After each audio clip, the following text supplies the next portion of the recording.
Well, hello and welcome to episode 6 of Grow, Transform, and Evolve, the place you come to hear and learn about all things personal and professional development. And today's a biggie. We're going to talk about an important topic that I think is perfect for the the crazy world we're in now. We're going to have an expert talk about how to keep that sanity and not just survive these insane, crazy, uncertain times, but also thrive on them. The episode today is called Episode 6 is called Thriving in Today's Ever-Changing World, and our guest is emotional intelligence expert Jen Shirkani. So I'm very excited about this because I think knowledge of emotional intelligence, your ability to raise or manage your EQ, as they say, I think is imperative anytime, but especially as we're going through such uncertain times. You know, even before this COVID hit, I always stated we're in a fast-paced, high-tech, ever-evolving world. Change is hitting us faster than ever. Adversity striking us deeper, and the speed at which we make decisions is needing to be faster and faster. This is the new way of the world, even after COVID. So I stated that even before COVID, that now that we're going through COVID and onward, this world's not going to change. And to be able to function in that optimal brain, managing your emotions, optimizing your brain functionality during adverse, ambiguous, and uncertain times is going to be imperative to your success. And we're going to hear some expert advice today on just how to do that. To start off with a quote of the day, it ties into our guest as well, too. It's from Lao Tzu, I believe it's pronounced, but it is, knowing others is intelligence, knowing yourself is true wisdom, and mastering others is strength, mastering yourself is true power. So we're going to learn some lessons on how to manage yourself so you can, again, optimize your results both personally, professionally in these crazy times. So our guest today in episode 6, again, thriving in today's ever-changing world, is a friend of mine. I actually had done work for her several years back, so it's very nice to see her. I'm excited to be talking to her again. Her name is Jen Shirkani, and she's a nationally recognized expert on emotional intelligence and a featured speaker at national and state conferences, universities, government agencies, and at business organizations around the world. She's author of 2 fantastic books. I read both. I highly recommend. We're going to talk a little bit about them today. First one is Ego versus EQ. And the second one, think about this name, perfect for today, Choose Resilience. These books guides for leveraging the power of emotional intelligence. In addition to emotional intelligence, she frequently speaks and writes about workplace challenges, including employee engagement, motivation, interviewing and selection skills. That's huge. I'd love to talk a little bit about that. Generational differences. That's another topic that's hot with so many people. Where am I at here? And coachability. She's certified in several assessments and has been educated in personality styles, motivation theory, developmental coaching, principles of adult learning, and stages of human development. She holds her master's degree in organizational leadership. Lastly, she's also a frequent guest on several national radio programs and has been featured in Bloomberg, Business Week, Leadership Excellence Magazine, Reader's Digest, Inc.com, Business Insider, Publishers Weekly, Fast Company, and Upstart Business Journal. Based in Phoenix, Jen speaks globally to share her insights on how to make common sense more common. Well, that's appropriate for today. How you doing, Jen? Hi, Steve. I think, this making common sense more common. You would think with as advanced as we are as human beings or in our lives, I think that is one of the least things people are exhibiting anymore. Common sense, it seems to be missing, and I think as this crazy world's going on, common sense is a differentiator in many ways. It seems like it should be a natural, but it could be a differentiator for people as well, too. What do you think? Yeah, I agree. I think, just sensibility in general, it's kind of the difference between book smarts and street smarts. Yeah. And right now we need a few more street smarts maybe to navigate this crazy world. Well, it's almost, I don't know whether it's media driven or again, the COVID thing's serious, but it's almost everything's an emotional response to an event or a situation. It's not a rational thought. There's Right. assumptions made. We're in a freeze, fight, or flight mode versus Right. looking at something rationally, taking our time and thinking things through. And that ties into EQ, this topic we're going to talk about today, correct? It does. The part of our brain that is, I think, active these days, most active, is called the amygdala. And the amygdala is the emotional center. Like you said, the fight or flight response comes from our amygdala. It's our threat meter. And our threat meters are highly sensitive these days and are reading into things and helping us to protect ourselves. But it's also a terrible judge of what a real threat or a real risk is.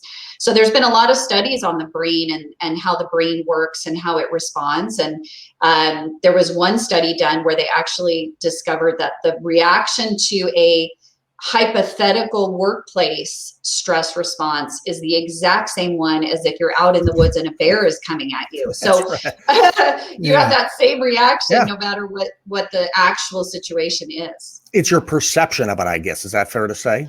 It is. It's your perception of it. And we know too that human beings also at times when the amygdala is flared up can misidentify what real risk is. And an example would be someone who's afraid of flying. If you look at the statistics of flying, it's actually much safer than driving on a freeway, especially in a major city. But our emotional response to when a plane crash happens triggers that amygdala to say, oh, that's a risky thing, don't fly. And so there's a lot of people, it's a legitimate fear that people have of flying. But if you look at the numbers, there isn't a whole lot behind that. Right. There's the common sense. What's the difference between that and the limbic part of the brain? Are they similar?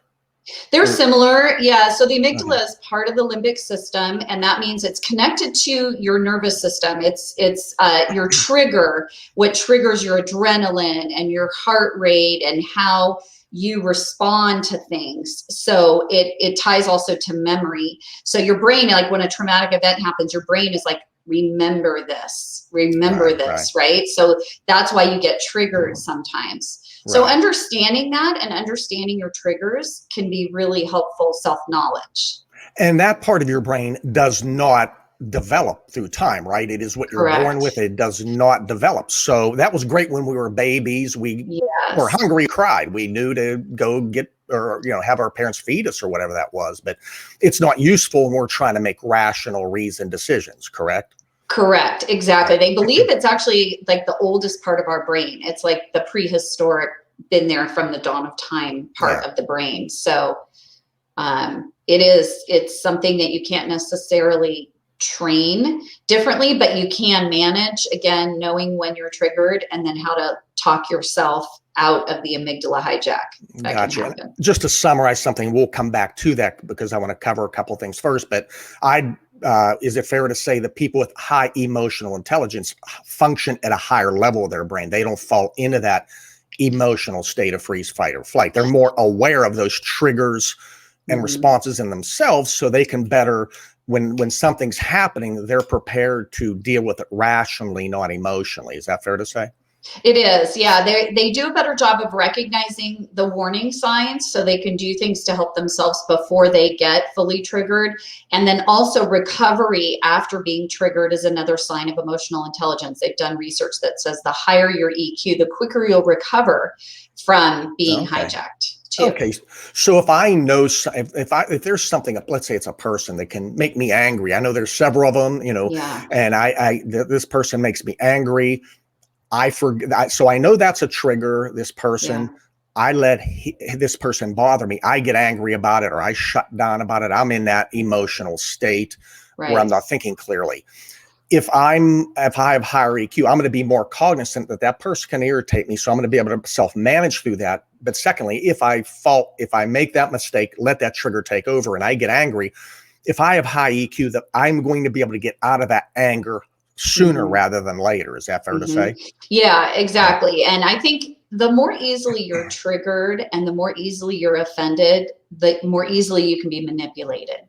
Well, that's appropriate. And that's another topic for another time as well. Right? Too. Right. So by having EQ, you can pre-plan. If you know you're going to work with someone or interact with someone who annoys you, who has a tendency to trigger you, you can kind of anticipate, okay, what are they going to say that's going to make me mad? How can I respond in a way that doesn't, have me lose my cool? And then after, how do I then deal with that emotion that just happened so that I can put it in a place that's healthy instead of letting it build up and eventually come out in a way that's going to be really inappropriate. So if you look at it as a learning experience, you can in turn, when that happens, again, I've learned how to handle this from a rational perspective, not an emotional one. Right, exactly. Emotional intelligence doesn't mean emotionless. I mean, I think that's important too. Emotion is a really critical, it's a guide for us. It's a way for us to understand ourselves and others, but it shouldn't control us. Yeah. So let's step back. We're going to revisit EQ because this is an awesome topic. I'm excited about it. I might either have to have you as a guest another time. I can even talk more about this because it's so important. But just let's step back a little bit. Tell us how you got into this world of professional and personal development, training, speaking, and what piqued your interest to go into this world in the first place.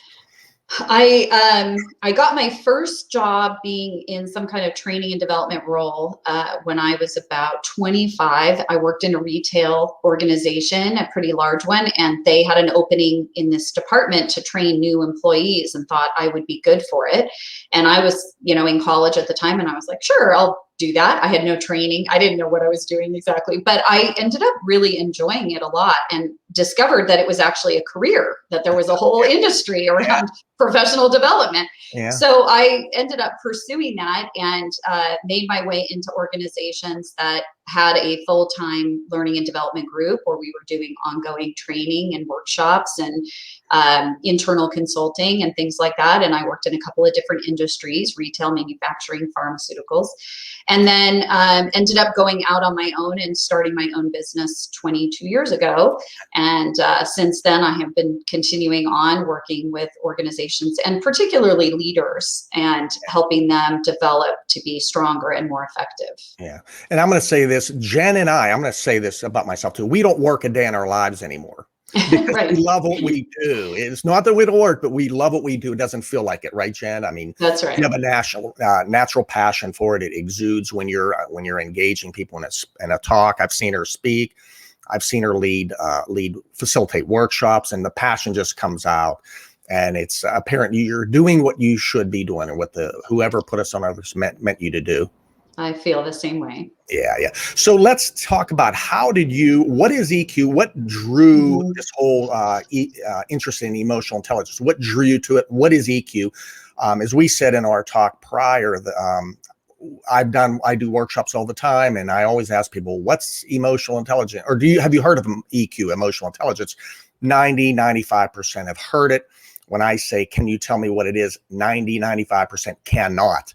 So walk through that because it's important, folks, to really understand what it is and how it's important to your success personally and professionally. It's huge. And again, it is one of these crazy times. So walk us through a little history, what is it, how you became interested in it, and how you're using it to help individuals and organizations today. Sure. So I first became aware of emotional intelligence in the late 90s, and I was still working inside an organization, and there was a book that had been published in 95 called Emotional Intelligence, Why It Can Matter More Than IQ. And we were starting to talk about that in the workplace and particularly around leadership. Dan Goleman published that book, and it was his research on the value of emotional intelligence in the workplace. And let me just define maybe what EQ is first, since we've been talking about it. So essentially, it's three components. And the first one is recognizing yourself. So sort of like your quote from so it's your ability to understand who you are, how you're wired. Right? Yeah, intrapersonal, self-awareness skills, knowing your strengths, but also acknowledging your weaknesses, knowing your moods and how those moods are affecting your behavior, knowing personality type, communication style, all that good stuff. So it's high self-knowledge. And I think sometimes people stop there and they think, oh, well, I know who I am. I'm one of those direct people, you know, I'm kind of blunt sometimes. So yeah, people, that's me. I'm blunt. So don't take it personally because that's Deal just with my me. style. Just Yeah, deal with it. Right. The art of emotional intelligence is two other pieces that go with this. So it's not just self-awareness, but it's also then reading others and picking up signals that they send to you about how effectively you're communicating with them, understanding the world from their perspective of it. So it's empathy, it's being able to relate to someone else's ideas or perspectives, even if you don't agree with them, even more. So it's understanding, not necessarily agreement of another's perspective, or reading what their emotional cues are and then understanding what they need from you from that. The third piece is responding appropriately and choosing a behavioral response on your end based on that person you're with or the situation you happen to be in. So it's Adapting based on knowing my style and what that other person's style is, adapting correct. really to enhance the relationship. Right, exactly. So in my example, if somebody's really direct and they know that about themselves, that's great knowledge. But if they read that the person they're with isn't a direct person, they respond with a little less bluntness or honesty maybe, and a little more support, and get to candor, you know, in a softer way, Right. versus someone who reads another direct person and it's like, okay, we can both be very open here and transparent and just say what's on our mind, and neither one of us will get upset about it. So it's recognizing that the burden is on me to read my audience and adjust, instead of me telling the world, this is who I am. You people figure it out. You know, Be brief, be bright, be gone. Exactly.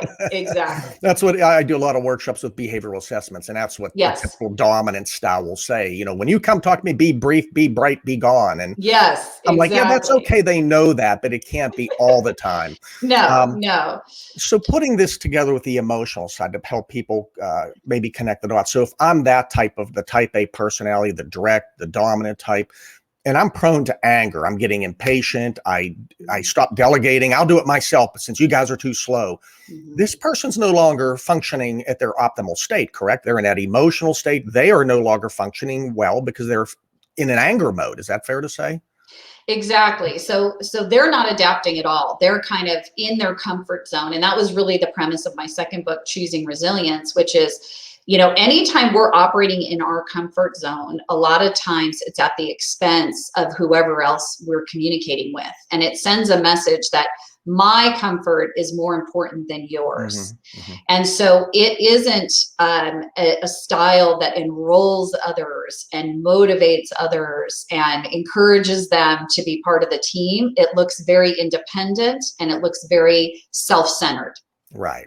And then, so if I'm in that anger state, I'm not productive. And if I am not reading the people I'm leading, they may be getting angry because I'm angry. They may be shutting down because that's their response. They may be, not dealing with things head on because that's their response. So in this instance, the leader's not optimizing their abilities, and he or she has shut everybody else down, and they are no longer functioning. Now the team's not functioning in all cylinders. Is that fair to say? Yeah, it's reciprocal. It is reciprocated. So there was an interesting study done with American Express and their financial advisor group, and they picked out 100 leaders to train in a year-long emotional intelligence assessment training program. And they did an assessment of those leaders, but they also assessed their direct reports, even though the direct reports were not going to go through the training themselves. And what they did at the end of the program a year later is they reassessed the direct reports, and they found that the direct reports EQ increased because the leaders had gone through the training. Yep. So it's reciprocal both ways. If I don't use a lot of EQ with you, you're not too motivated to use much with me. But if I use a lot with you, you're probably going to be more self-aware and socially aware and take a little more responsibility and accountability for your own behavior. Right. So it's a great science from that standpoint. You can invest in a smaller group, but see the benefit in a much larger audience. Right. Well, and that's why I think I'm such a big proponent of training, and I believe you are too, because if you don't have certain skills to be successful in a given job, when a difficult situation occurs in that respective job, if you don't have the processes, the training to do so, there's a chance you're going to fall into that emotional state of freeze, fight, or flight. Is that correct? Yeah, I think partly why I was so interested in this topic and decided to focus on this exclusively is it is in our knowledge industries today. I think job knowledge has such a short shelf life. We have to constantly be updating our skills and be current and fresh and willing to change and have agility around change. And so if I don't have somebody who's coachable working for me, their runway is going to be really short, because it doesn't matter what job you're in, we are constantly having to make change to what we do and how we do it. And someone has to be open to hearing feedback and be open to learning new ways of doing things. So to me, this is really the minimum we need to have. And I can't teach you how to change your procedure or how to reapproach a problem if you're not willing to even be open-minded enough to hear feedback that says, here's what you could do better. So it's a critical, I think, baseline competency in today's world, but not, again, as common as it should be. I agree. It's funny, when I do a lot of sales training, when I go out and work in a field in my past life, where go out and work in a field with a client or prospective client, when they make an account call or a sales call, a customer may give them an objection. They'll say no, or we're not going to do it now. I've seen sales personnel, when they do not have solid training on how to effectively handle that objection, start sweating, start panicking. Their response back is freeze, fight, or flight. They get angry and they try to fight with not literally, but they get in an argument with the key decision maker, or they shut down. They don't know how to answer, and they just accept that no.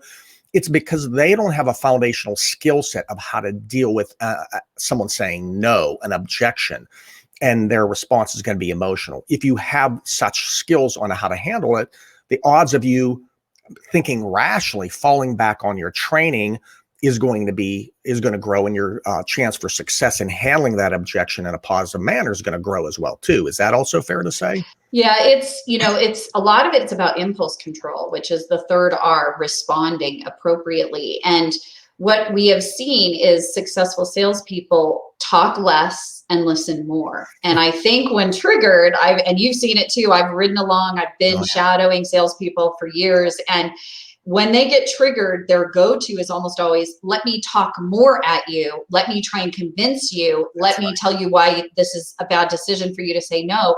Instead of the opposite. Again, comfort zone takes over. Comfort zone is, I need to convince you more why this is a great opportunity for you to take. But, sometimes it's when our instinct is to speak, we need to actually stop talking and maybe ask a few more questions, because you haven't gotten to the empathy part. You haven't understood their perspective yet. And until you understand the perspective, you have no hope of changing their mind. Right. And that's going to damage that relationship even more. You're not listening to me. You're not hearing what I'm saying. You're fighting me back. And that makes that relationship. And it turns them out, and whether it's an employee that you're doing that to, or a customer you're doing that to, it really doesn't matter, or a spouse that you're doing it to. You don't win friends and influence people by trying to convince them and talk to them instead of understanding them. Yeah. So, this is not just beneficial for the workplace. I have a quote from Daniel Goleman, the father of EQ. Is that fair to say? That it ties to our personal lives as well too, and our health. And a quote from Goleman states that helping people better manage their upsetting feelings, anger, anxiety, depression, pessimism, loneliness, is a form of disease prevention, since the data shows that toxicity of these emotions, when chronic, is on par with smoking cigarettes. Helping people handle them better could potentially have a medical payoff as great as getting heavy smokers to quit. So there's a personal side, right? If I'm prone to anger all the time or shutting down, not sharing what I'm really feeling, that could actually harm my health too, right? Not only harm my success in a job, but harm my health as well too. Is that right? Yeah. Oh yeah. Yeah. There's definitely physiological consequences of, that's why I say emotional intelligence isn't no emotion. It is how do we channel emotion healthfully? How do we look at it as a natural outcome, but deal with it instead of trying to suppress it. Instead of saying, I'm not going to show this emotion at all and let it eat you up inside, as the saying goes, because that can happen. So high EQ people as well too will look at situations as a chance to learn versus falling into the emotional state. Is that fair to say too? Their perception of a situation, they're more aware of hey, this isn't comfortable for me now, but how can I work through this and what can I learn from that? Because that learning will bode well for the future. Is that correct as well? Right. Yeah. I think anytime you make the decision to increase self-awareness, you're making the commitment then to always be learning about yourself and accepting that not always are we perfect, and that, we do still respond hastily in anger, or we still get upset by things. It doesn't mean you're never going to get upset by having EQ. Right. But it means that you have a commitment to appreciating what you're feeling, why you're feeling it, and the impact you're having on the people around you, and sort of taking some ownership and accountability of that. And so that's what I see mostly. So raising my awareness of those things that trigger me is going to help. Then noticing how I might respond when I'm in an emotional state of freeze, fight, or flight. Those are both self-awareness things, that intrapersonal side that can help me better manage dynamics so I don't fall into that non-productive emotional state. Is that correct? Yeah, exactly. So again, it's not like you're not going to be sad, lonely, all the adjectives there that Dan Goleman used, but you're able to acknowledge them, you're able to compartmentalize them, accept that they are what they are, but then not let those either take over or use them as an excuse for why you're acting a certain way. Well, I'm mad today, I'm frustrated, I'm annoyed, I didn't get enough sleep last night. We often like to use those as an excuse. But someone with higher emotional intelligence understands that even though I'm feeling that way, it doesn't mean I can take it out on the people around me. Right. Or know a mechanism for how to decompress to get out of that state too. Correct? Right. That knowledge is. It is. And I think in our world today, and it's funny because when, here we are in the spring of 2021, and a year ago, pretty much everybody was thrown into complete chaos and a change, right? I said the comfort zone locked us out last year. It closed the door and locked us out. There was no going back. And I think what it did is it really forced everyone to have to rethink what they did and how they did it. And at first, I had clients tell me, working from home is awesome. I have no commute time. I've got less meetings. This is great. I don't have that person who's always in my office complaining every day.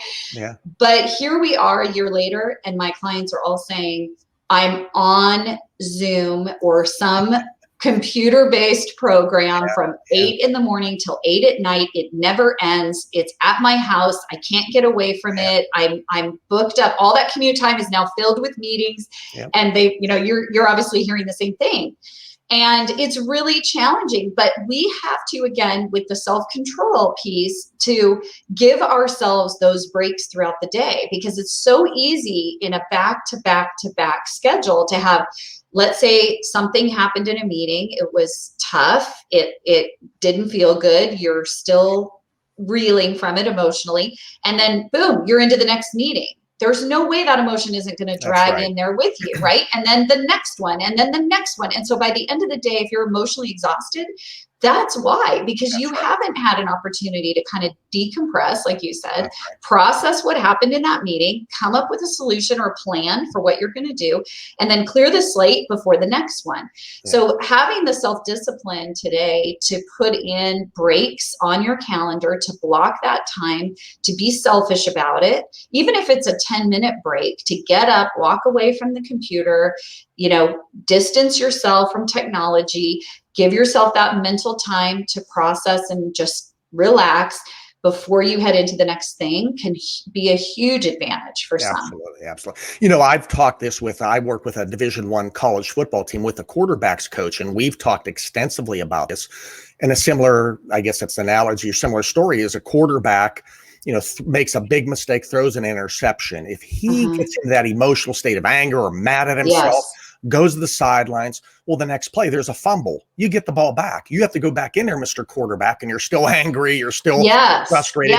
There's a chance you're going to screw up again. So I've worked with these quarterbacks and the coaches to say, you have to let that stuff go. That's part of the game. Don't let it affect you, because you don't know when you're going to be, how deep it's going to take you into that. To your point, how deep it's going to take you. When am I going to get out of that emotional state? Because I may need to get out of it. I don't have time to necessarily do a getaway for a little bit. I have to go back in the game. You're right. So it's Absolutely. imperative I stay in that rational state of my mind, raising that emotional intelligence, so to speak. It is that presence of mind. My husband was a professional baseball player for 13 years, and he said you have to treat every at bat like the first one. You cannot have it in your head that you've had 3 strikeouts already, or that, you're down. It's like he said, every at bat, you have to go in with a clear, present mind and treat it and forget about anything that happened in the game prior to that, because it'll get in your head and it will affect your performance, no doubt. Yeah, I've worked with one of my kickboxing coaches, taught me a lot about the brain functionality, everything we're talking about now. And he teaches martial artists, not only the fundamentals of how to throw a punch, throw a kick over and over and over again. He teaches the skill of how to be successful in a kickboxing match. Then he has them spar with each other. So now he's connecting the dots between the skills that they're the base skills, but how it may come about in a real world environment. So they're using their skills in this real world pressure packed environment. So when they are actually in the fight, they're familiar with it. They don't allow themselves to forget all that they have learned. And he even stated that and you could probably verify this, that there are, when you fall into that in emotional state, limbic or I call it the limbic state, it affects you physically as well too, right? Your motor skills aren't functioning at an optimal level as well, right? Yes, exactly. And it actually helps muscle memory. You're probably familiar with that, and they probably talk about that too, where you're not even thinking about it. You're just doing it. Yeah.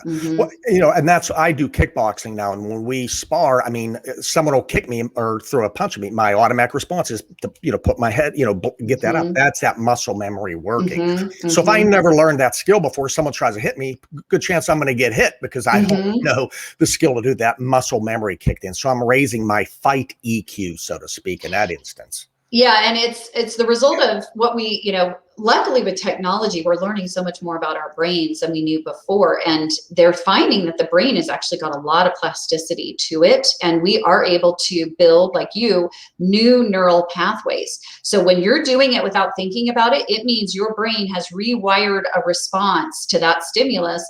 And you don't even know what's happening, but it has rewired from not responding or ducking or whatever you would have done before training to what you do now after training. So we can rewire our brains. We know that. We didn't realize that, I don't think, in the past, because we couldn't really see how the brain was working and how neural pathways were created and formed. So that leads into the next point, that adversity is a good thing if we learn a lesson from that. Is that fair to say? Yeah, if we rewire a response. Yes. And your book, In Defense of Adversity, I think is such a great example of how we can take a negative situation or a setback and use it as an opportunity to relearn a healthier response to it. And if we do that mindfully and we do that consistently, you can actually rewire that brain's response. So instead of it being seen as a negative, your brain starts to see it as an opportunity, and it can help overall mental health and well-being. Yeah. So there's no such thing as a failure if we learn a valuable lesson from it, because that lesson is going to be helpful for us if we're willing to learn a lesson from it. It's going to help us down the road, correct? Yeah, I think in the moment, the failure sure feels like a failure. You know what I mean? I failed. Oh, I failed. This is great. Awesome. Let's throw a party. I think in the moment failure still really hurts and everything that goes with that. But if we have the optimism, which is one of the EQ skills, we have the optimism to see that this isn't going to last forever. This is something that in the end I will overcome and I'll be stronger for it. That's the healthy self-talk that you can use during a failure after a failure, instead of saying, I can't do anything right. I'm never going to get ahead. This is never going to turn out okay for me, which is more of a pessimistic attitude. Right. So how can people learn about themselves? How can they grow self-knowledge? How can they, grow self-knowledge for themselves? But how can they also be effective at reading others? Because they need to realize not everyone's the same. Not everyone deals with adversity the same. Not everybody deals with change the same. How can leaders especially, gain that self-knowledge, but also gain perspective of the people they're leading, and even external customers for sales folks? Yeah, I think on the self-awareness part, as you know, assessments can be super helpful. Understanding your, personality type, your communication style, testing for emotional intelligence. There are assessments out there where you can actually test your EQ. We have two versions we use: a self-only, where I go online and answer 133 questions about myself. And then when we debrief it with the coach, it gives you a lot of understanding about what behaviors you use more, which ones you use less, and why. Or we have a 360 version, which you're also familiar with, a multi-rater, where I take it about myself, but then I have all those people that work with me every day give me the feedback as well. That's and a that great can be indicator. very eye-opening. Yes. Yeah, because that's a great piece, because I may think I'm the greatest leader in the world, but when I actually hear it from others, that shows me blind spots. I might not, it only shows that my EQ may not be where it should be, but also shows me exactly where those blind spots are. It's great stuff. So right, exactly. So it can really help you understand perception and why people treat you the way they do because of the way that they see you behaving. Whether your intention is there or not, this is what they see from you behaviorally. So this is how they're going to respond. And then I think we also need to get, like I said, better at self-reflection. We need to kind of, at the end of a day or the end of a week, reflect back. When was I at my best this week? When was I at my worst this week? What were the circumstances around it? What can I do next time to learn from that? Even self-knowledge around, when is my energy at its peak? So if I'm an introvert, my energy might be higher in the morning. If I'm an extrovert, my energy might be higher in the afternoon. When do I pick a difficult conversation to have? Do I do it when my energy's at its best, or maybe when my energy's at its worst, and learn from that? So next time I have the conversation at a different hour of the day. So that's all great. Again, reflection, feedback, great ways to increase self-awareness. So I'm certified Myers-Briggs and DISC. Any others that you use and recommend that you're certifying? These are assessments, folks, based off of Carl Jung is the origin of all these. DISC talks about 4 behavior styles. Myers-Briggs talks about 16 types. And there's a plethora of others out there. Any others that you use, Jen, or do you use those? We use the 2 that you're talking about. We also use the social style profile, which is a 360 version of style. We use the EQI, as I mentioned. We use the ESCI, the emotional and social competence inventory. We also use one called the change style indicator. So it helps you assess what your change style is, the way you approach change. We have a hardiness one that we use that helps you measure your resiliency and hardiness. So there's a few different ones that we use. All great tools. So for your business model, for our listeners, if someone's interested in taking this assessment, can they contact you, or is there a website or somewhere you'd recommend? Yes, our website, which is penumbra.com, penumbra.com, has a section on assessments, and we have sample reports there. So anyone can go in there and download a sample report and see what it looks like. And the sample reports actually have a lot of good suggestions in there. So you're welcome to also take those and use those as you learn more about any of these topics. And folks, I want you to realize that when you take these assessments, don't get fearful. Don't get worried. There's no right or wrong style. It doesn't mean you're going to necessarily be successful in a given job or unsuccessful. Each style has its plus side. Each style has its downside. With this assessment, you're going to be able to tell how your strengths of when you're functioning at that rational state and also your potential developmental areas when you're functioning in that non-productive state, so to speak. So if you're interested in talking further with Jen about this, we'll have you share your information afterwards, even deeper. But she just shared her website with you. I'd highly recommend this if you're wanting to learn more about yourself, raising that EQ. I'm assuming you use similar type assessments for helping people read others. So I want to grow my intrapersonal skills. I want to know about myself, but how do I leverage that with a team I'm leading? Can I leverage that with an external customer as well, too? Using the skill, I should say. I'm sure you can't go to customers and say, hey, run this assessment so I can tell you more. I'd love to do that. Your style, that would be great. Yeah. But I know they can't do that. How can people build their interpersonal skills as leaders? Well, I think a lot of it is becoming a student of body language and watching other people, how they're reacting to what you're saying or doing. If you have the benefit of seeing them, or even like this in a virtual format, if you can see, when do they frown a little bit? When do they raise their eyebrows? When are they looking completely distracted and uninterested? Those are all signs like, okay, I've lost this audience. I need to pay better attention. Watching if I'm a leader, when is my employee the most energized? What work are they doing when I see them the most motivated? So it's really watching and paying attention to each person and what they're saying and doing in response to you and what you're saying and doing. Yeah, and it's a tricky dynamic. One of the biggest issues I've seen is maybe that dominant style coming and being direct with someone who's a little bit more methodical, a little more quieter, a little more introverted. And in many ways, that emotional response of that introverted person is to shut down. Yeah. Not say anything. So the assumption is that everything's okay. They're not telling me everything's okay. I've been accused of that. You may not think I'm primarily an introvert, but I am just barely. When I take Myers-Briggs or DISC, I'm a little on the introverted side, but I have extrovert is close. But my first response when I'm not functioning rationally, especially with a dominant style person coming on to me, is to shut down. Not in a good way. I can, if I'm not careful, I'm processing, I'm thinking, I'm nodding my head, and people think I'm okay. Then when the proverbial whatever hits the fan, then the Italian dominant extroverted Steve comes out. And it's not a good place to be, because you think I'm okay because I didn't say anything, but I'm really not. So the key is to read through that, some of those. If you understand someone else's style, you can read through some of that verbal or nonverbal communication to push a little further. If you know I'm that type of person, you need to dig a little deeper. And are you really okay, Steve? Feel free to share with me. Tell me. You don't have to worry about it. Get me comfortable again, and I'll share out.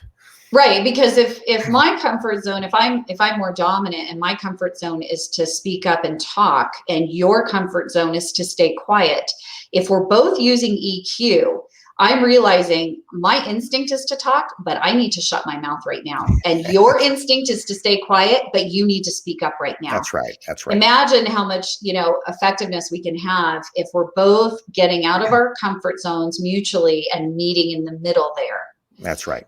But if I keep talking because that's my comfort zone, and you keep staying quiet because that's your comfort zone, we are going to definitely have a miscommunication. Right. And I got to say this, and I tell my clients, in this crazy world we're in, being rational, having not only the leaders rational, but the team rational, functioning on all cylinders is an opportunity to gain a competitive advantage or create a point of differentiation for the leaders and an organization too, right? If we're functioning rationally, we're looking at this situation as a team, a way to solve problems, a way to move forward, there's a good chance we can steal market share or minimize turnover because morale is better than our competition. Is that also fair to say?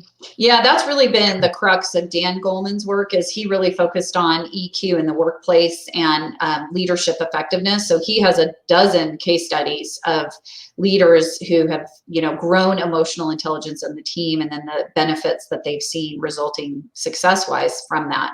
So luckily now, early in the days when I started doing this, they didn't even know what EQ was, and everyone was like, emotional quotient, like what, like IQ? And I would always have to explain, no, it's actually very different. And now at least a Very lot of different. people know about it. And we have, 3 decades of research now that has really documented. In fact, Dan Goleman has a great article in the Harvard Business Review called What Makes a Leader? And he really takes a nice summary of what emotional intelligence is, his research on leadership in particular, and some of the specific case study benefits that he was able to document as a result. Excellent, excellent. So you also use EQ for the hiring process as well, too. We Is that do. correct? Yeah, Yeah. I'm very familiar with behavioral competency-based interviewing, Yes. defining requirements or competencies given that a certain job needs to be successful. How's EQ play into the hiring process, and why is that so important today? Well, we can learn EQ. The good news is, unlike IQ, it's not fixed. EQ does change and can increase over our lifetime. So I can coach it, I can train it, I can help people develop it. But if I have the option to hire it, I will take that option all day That's long. right. That's right. So it's a very proactive way to use this behavioral science, is to find people and bring them into the organization who already have some emotional intelligence. And we use the same behavioral style, behavior format as far as the way we ask our questions, but we help organizations look at a role, identify what EQ skills are going to be most important for that role. Even though EQ overall is important, there are some of the EQ skills that are going to be more important than others. Like the EQI gives you measurement of assertiveness, for example. It gives you measurement of flexibility, for example. There are Problem some solving, things of that problem nature. solving, Yeah. exactly. Problem solving is another one. There's 15 on that assessment that Okay. get measured. And every job is going to require a certain amount. If you have somebody who's in a very controlled environment where there's a standard operating procedure, you don't want them to have too much independence, because they're supposed to be using a lot of collaboration and Right. consensus and double check things. They don't just go out on their Right. own. If you're in a sales role where you're out in the field, you might need somebody with high independence. Yeah. So each role is going to require a different level of that EQ skill in order to be effective. So then we help you figure out what they are, and then write the interview questions, or help you come up with the interview questions that help you determine, is this person independent, or Right. are they not independent? Right. And how do I know?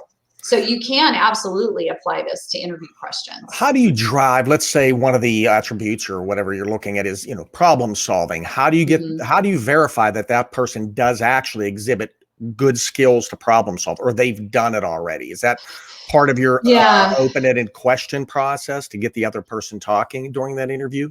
Yeah, because the behavioral format is asking past-based questions. So tell me about a time when you had a challenge with a customer that you couldn't immediately come up with a solution for, and walk me through what it was and what happened. And so I can then assess, how far down the road did they go before they turned direction? How did they come up with ideas? How creative are those ideas, in my opinion?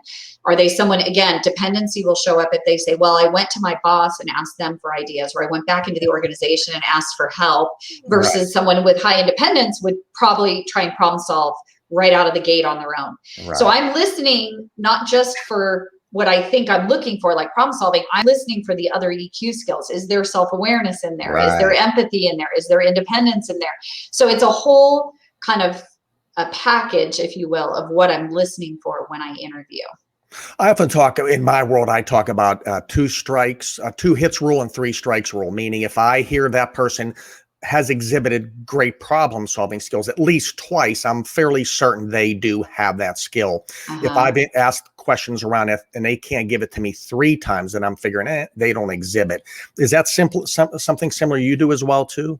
Yeah, that's a great approach, I think. And we encourage multiple interviewers too, so that you don't have interview bias or interviewer bias. The more people that can get involved up front, you can identify what EQ skills are we looking for. I recommend that you divide and conquer. Don't ask all the same darn questions. That's one of the problems we have in the world today. Is like, Yeah, every interviewer asks a few of the same questions over and over. I'm like, we have a very limited amount of time to get a lot of information about this person. We are wasting time to ask the same question That's over right. and over. That's right. So, have a plan, decide who's going to ask what. I like to have people focus on different things, like one person focus on their independence and spend the whole interview on independence. Another person might be looking at problem solving, and another person might look at flexibility. And then when we come together at the end and we hear the answers, the theme will come through. I promise you, you'll all hear the same themes, even if you ask different questions. Exactly. So it's a great way to kind of double check and make sure that not, one person is just interpreting something one way and the rest of the group doesn't hear that.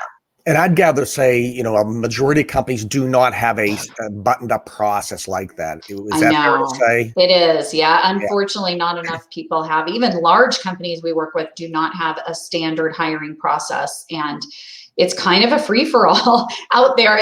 Some people have these questions they love to ask. I had one leader tell me their favorite question to ask is, if you were a soup, what kind of soup would you be? And I'm like, what is the right answer to that? I don't even know what that's going to tell you, you know? Yeah. Then if I'm an interviewee, if I go to the next interview and they're asking me the same questions, that's telling me about something about that company. It is. But they're not buttoned up together. They're not operating as a well-oiled machine, so to speak. Right. So it's interesting. Do you know the numbers? And this is important. Do you know the numbers associated with a mishire, the cost that can get hit a company? Do you have any numbers on that? I have some numbers from a book called Top Grading. I don't know if you've seen. Oh, yes. I've read Top Grading. Yeah. Yes. I think I think 3 times, isn't it? 3 times the annual salary. If you consider all things from that you can add to the interviewing process, from the screening time to posting jobs, the interview process, the hiring, the training, the bad relationships of a client engagement or a bad team ad, it could cost up to, I think, 11 times base salary. Oh, 11. Jeez. But if you divide that in half, divide that in a third, that's still a lot of money. And especially if you have a 10%, 20% turnover, that's hugely costly, especially in this world we're in today. I agree. I mean, I think any turnover, if you can reduce turnover even by a couple percentage points, it is paid for any training that you do by far. Right. That's right. And I think another thing I see happening is companies will spend more time interviewing and have more interviewers involved for higher level roles, like salaried roles or management roles, and have less time and do a little quicker interview for frontline or hourly roles. But, look at where your turnover is. Almost always the highest turnover is at those hourly frontline roles. And that's the role we spend the least amount of time doing interviews with. So flip that in your mind too. I think we think, if the salary's higher, it's worth more investment up front. No, if you look at your actual turnover numbers, I'll bet you're spending way more in those hourly. And that's where you need to refocus your interviewing energy. Exactly. So folks, companies that don't have a process, listen to what Jen's saying. Number one. Number two, if you're interviewing for jobs, start thinking about situations you've had happen in your life that you can use to prove that you are a good problem solver, that you are good at resolving conflict, that you are good at thinking out of the box, or good communication skills. Because if you're interviewing with someone like Jen, she's going to want to dig deep. It's not good enough to say, I'm a problem solver. Give her real world examples of why and how you did that. And then that's going to really show your value to that, to her in that instance, if she's your interviewer. Let's give a quick top line to your 2 books, EQ, Ego versus EQ. Give a quick top line. What's it about, and why should people read it? So Ego versus EQ is my first book. And it really was born out of doing a lot of executive coaching. And the research has shown that the people in the company with the highest EQ are the middle managers. And if you think about the role of a middle manager, there is a lot of pressure kind of coming at you from all sides, right? So you've got maybe a little more self-awareness because you're getting a lot of feedback. You're getting it from above, you're getting it from below. And yet the people in the company with the lowest EQ are almost always in the executive suite. Interesting. And Dan Goleman is all, his whole thing. I was like on board with the Goleman program of EQ is critical for success. CEOs must have it. And then yet I look around and I don't see it as much in the executive suite. And most companies have a promote from within process, and many of them were a middle manager before they became a C-level executive. So I was like, where did it go? If you had it as a middle manager, why did it go away when you become a senior leader or a founder, let's say, of a business? And so I became really interested in that dynamic. And as a coach, I started to pay attention to what were the circumstances surrounding a senior level leader. And so I identified these traps that can come into play. Okay. And I called it ego versus EQ, more not ego like self-centered arrogance, but more my comfort zone is more important than anyone's around me. Okay. And as a senior leader, your whole system is set up to keep you in the comfort zone. That's if you right. think That's about it, right. right? I mean, that's just the dynamic between leader and follower. So leaders have to be even more aware, and they have to work even harder to get feedback, because people will tell them what they want to hear. Right. You could easily set yourself up to have a lot of yes people around you. One of my ego traps is ignoring feedback that you don't like, or not getting the feedback you really need. Another one is surrounding yourself with more of you, because, again, we hang out with people who we're like, because it's compatible and it's comfortable. We lose touch with the frontline experience and what it's like for our frontline workers every single day when we make decisions on high. So that was really where that book came from, was what are the dynamics that as a senior leader you might not be even aware of, but are trapping you, are setting you up to not use the emotional intelligence you have. Yeah. And those are the people driving the vision, mission, values, driving the culture. So if there's a little poison pill upstairs, it can really hurt the culture going downwards as well too. Yes. Yeah. So I've got a lot of stories in there. I changed the name to protect the innocent, but I have a lot of stories in there of real life leaders and how they, inadvertently or succeeded beyond that ego trap. Yeah. So. And how about Choose Resilience? So Choose Resilience is more recently published, and it was actually before our global pandemic. So I guess the timing was good. It is really more around how do you, as an individual, not necessarily a leader, so it's not necessarily a business book or a leadership book, but it's how do you better understand your comfort zone, and how do you give yourself that motivation to kind of always be on the edge of it, so that you have good stress tolerance for change. So when a change comes along that maybe you're not expecting, you've got some foundation for resiliency to help you get through it. Gotcha. And these two books, where can people purchase them or view them? Where's the best place to find them? They're both on Amazon. They're both on Barnes and Noble. You can find a couple of them in independent bookstores. They are, my Ego versus EQ book is also available on Audible, on audio. I recorded that. And then both are also available as ebooks too. Okay, excellent. So some rapid fire wisdom. Do you have a favorite quote you can share with everyone? Or you can paraphrase it too if you want. Oh boy, let me think. A favorite quote. That Abraham Maslow quote, if you are a hammer, you see every problem as a nail.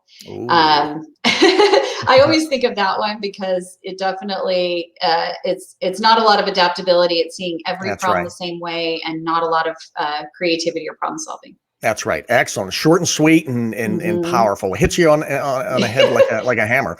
How about favorite book? Aside from yours, obviously. Actually, it's not my favorite book.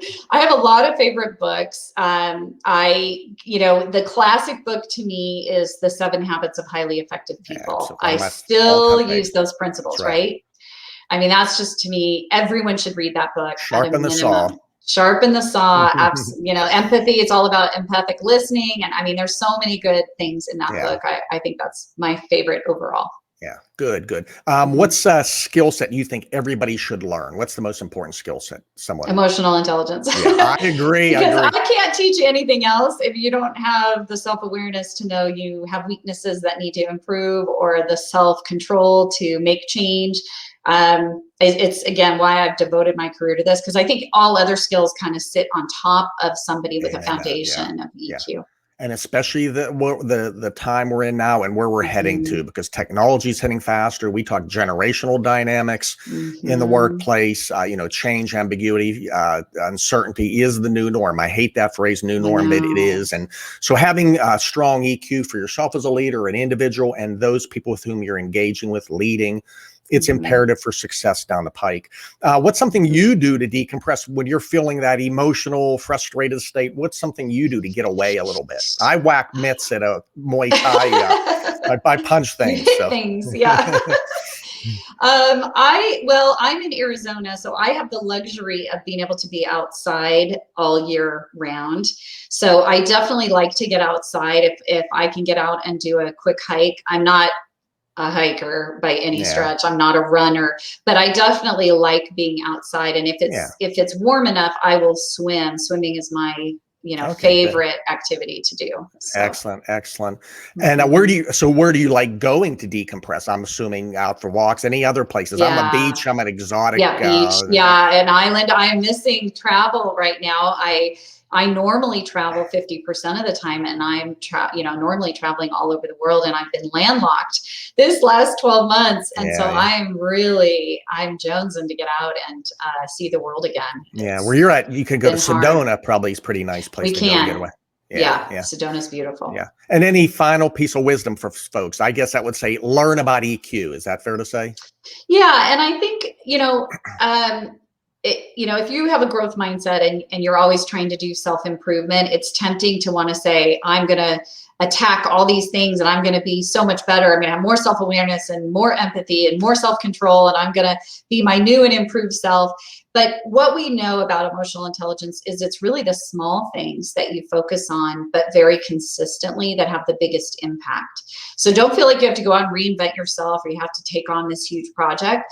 Maybe if it's, like I said, just paying attention to your comfort zone. If your comfort zone is to talk more, maybe try talking less for a month and see how that works for you. If you don't ask a lot of questions, start asking more questions and do that for a month and see what happens. So it's those very simple behaviors, but consistently applied for a period of time, at least 3 weeks, that can actually have a dramatic impact on your relationships. So those of you who want to get more sage advice from Jen, how do we reach you? How do we follow you and all that good stuff? Where can people connect with you? I'm all over the place. Luckily, I have this really unusual last name. So if you Google, you'll find me. Same with me. It's a one. Not like Jones.com. Right. Yes, exactly. So my company website, as I mentioned, is penumbra.com. And then I also have a speaking website, jenshirkani.com, which has some of my speaking videos on it. And then I have a blog I call Shirkani's Musings. I have a YouTube channel where we have little video 2-minute, 3-minute tips. And actually on that, I have interview questions that you can ask about emotional intelligence and how to interpret the answers. So that might also be a great resource. Is there a title to that so people can get to that faster on the site? If you go to my page, Jen Shirkani on YouTube, it's in my archived interview questions. I have my favorite 5 interview questions, and they're all individual videos. We also have a bunch of webinars that are on demand, available on demand, that cover, building an emotionally intelligent team, the emotionally intelligent leader, interviewing for EQ is another webinar we have, so you can learn the whole system. And so we have all that on the website as well. So, and I'm on all social, Twitter, Insta, Facebook, LinkedIn. So feel free to connect with me there. Yeah. And my biggest takeaway for today is just, again, I'm a big proponent of emotional intelligence, with hitting the nail on the head with the importance of it now, and tying it to the interviewing process and that C-suite. I forgot about that. And you jarred my memory when reading your book that, that C-suite, the importance of EQ for that C-suite, because that affects the culture. And again, with minimal error allowed in these crazy times, that error ratio, if you can close that, is going to, again, help you gain a competitive advantage, steal market share, create a point of differentiation. So that's a great piece. And I'm going to use that with some C-suite folks that I run, that I cross paths with. But thanks for your time. Jen and I haven't seen each other for over 12 years. So it was good seeing you. Thanks for the insights you gave my listeners and remotivated me on some things I'm thinking about. And hopefully we can have our paths cross again. Yes. and see each other. She's a great speaker, passionate person, a great human being, and I'm happy to have her on as my guest for episode 6. Thanks, Until Steve. then, have a great day. Thanks, Jen.